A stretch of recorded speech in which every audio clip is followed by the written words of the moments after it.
So hello mga Kapinoy, magandang araw sa ating lahat. So ngayong araw na to ay magpapakain tayo ng ating mga lagang manok. So shoutout nga pala kay Bike Tayo.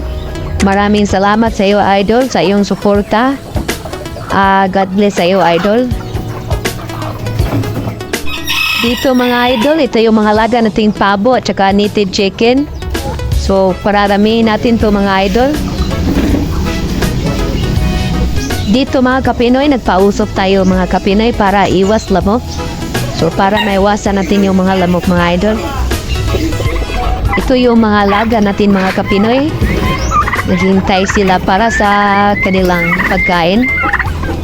Maganda talaga tingnan mga Kapinoy pag marami yung alaga mo.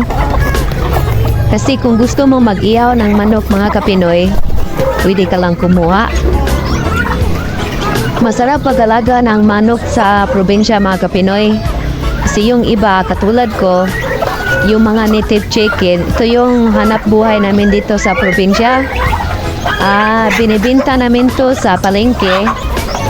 Ang kagandahan dito sa native chicken kasi mahal dibinta sa palengke mga Kapinoy.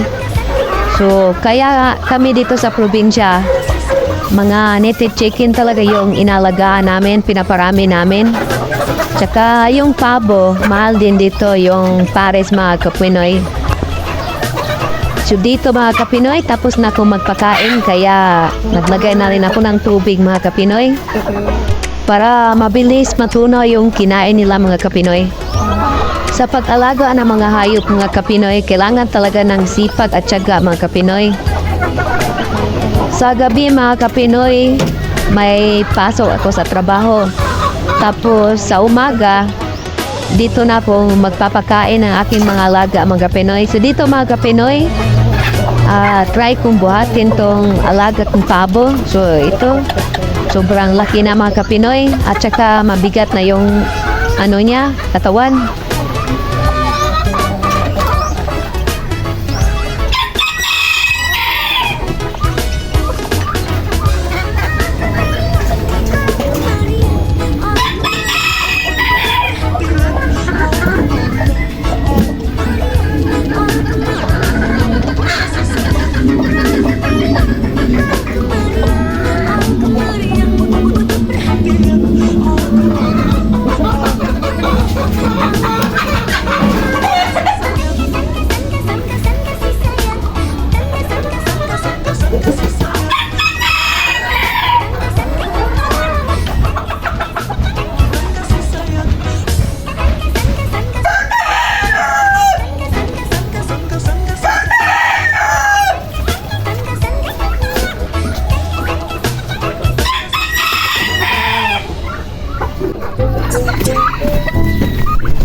So dito mga Kapinoy, update ko lang kayo sa ginawa naming bahay kubo mga Kapinoy.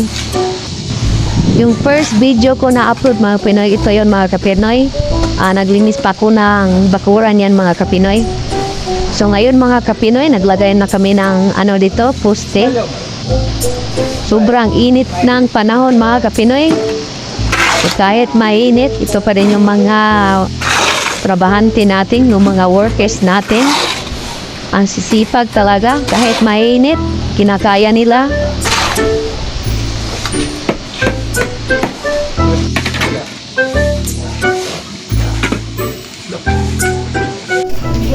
Dito mga Kapinoy, may mga poste na kinatayo mga Kapinoy. So baka sa sunod na linggo matapos ato mga Kapinoy. So pwede na nating gawing tambayan. So ayan mga Kapinoy, sana matapos ato kaagad. Mga mga tansya nila mga isang linggo. Papatayuin lang to nila, tapos kami na yung gagawa ng mga sahig, mga dingding. Pari skeletal muna yung gagawin nila kasi pag buo namin papagawa sa kanila, medyo mahal yung mabayaran natin. Ngayon, ayan, ginagawa nila. Bali, ma-order pa naman kami ng o-order na naman kami na bayan kasi yung gagawin naming sahig nito, mga Kapinoy, kawayan. So, bali, native lahat. Tapos, yung dingding, yung tawag sa amin amapan, bali gawarin yun siya sa gawarin yun sa kawayan. Native lahat, mga Kapinoy. Sana maganda yung resulta.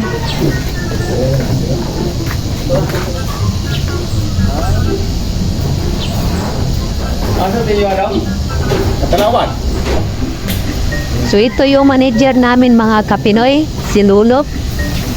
Kahit manager siya dito sa amin, mga Kapinoy, tumutulong pa rin siya, mga Kapinoy. So ayun, nabubad na. Sobrang laki ng katawan, mga Kapinoy. Kitang-kita yung mga abs sa katawan. Hindi totoo yan. Bola lang yan.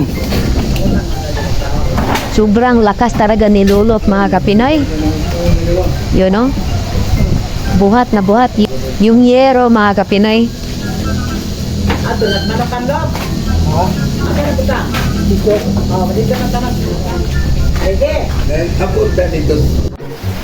Biglang umulan, mga Kapinoy. Sobrang lakas. So, tumigil muna sa pagtrabaho yung mga tao natin. Kasi, alam niyo na, mga Kapinoy, bawal magkasakit, mga Kapinoy. Kaya, mag-ingat tayo lagi, mga Kapinoy. Maraming salamat, mga Kapinoy, sa nanood ng aking video. Sana suportahan niyo palagi yung video ko. Sa hindi pa nakasubscribe sa akin, subscribe na kayo at i-hit niyo yung notification bell para update kayo sa susunod kong video. Maraming salamat sa lahat ng susuporta sa akin sa aking channel, Probinsyanong Pinoy.